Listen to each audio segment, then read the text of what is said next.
बेवकूफ, गधा, पागल, इन सब तानों को सुनकर भोलू गधे को ध्यान से देखता है और सोचता है क्या वो सच में गधे के लिए अत्यधिक भावुक हो रहा है। इतने सारे लोग गलत तो नहीं बोल सकते। लोगों के तानों से बचने के लिए वह सारा सामान गधे पर वापस लाद देता है और खुद भी गधे पर सवार हो जाता है।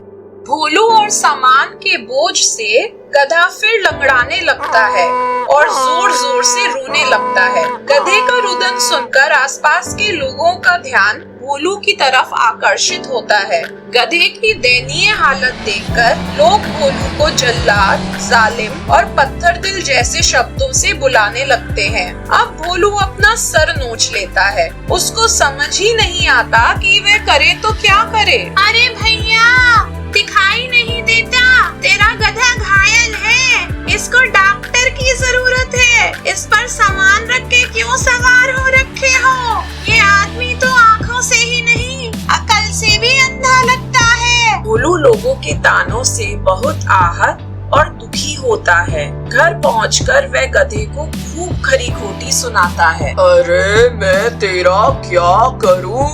तू मर क्यों नहीं जाता? आजकल तो भलाई का जमाना ही नहीं है। जो करो उसमें लोग बस गलतियां ही निकालते हैं। पड़ा रहे यहाँ पे, कुछ दिनों बाद अपने आप ठीक हो जाएगा। गधे की हालत खराब होने की वजह से अब भोलू अकेले ही शहर चला जाता था। जैसे जैसे दिन बीतते गए गधे के घाव सड़ने लगे और तेज बुखार के कारण एक दिन गधे की मृत्यु हो गई। गधे की अचानक हुई मृत्यु से भोलू सदमे में था। आज उसके घर वही लोग शोक प्रकट करने आए थे जिन्होंने एक दिन भोलू की गधे के प्रति संवेदनशीलता का मजाक उड़ाया था। भोलू भैया, अभी अभी तो तुमने अपनी सारी पूंजी लगा के एक गधा खरीदा था।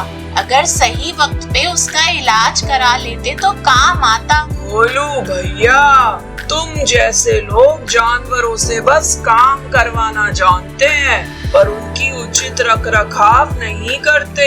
तुम अपना गधा संभाल नहीं पाए, अच्छे मालिक ना बन पाए तुम भोलू भैया। भोलू शांति से उन सब की बातें सुनता है। आज उसको जिंदगी का बहुत बड़ा सबक मिल गया था। सुनो सबकी, करो मन की। हर आदमी अपनी समझ के हिसाब से टिप्पणी करता है और जरूरी नहीं उसकी समझ सही हो।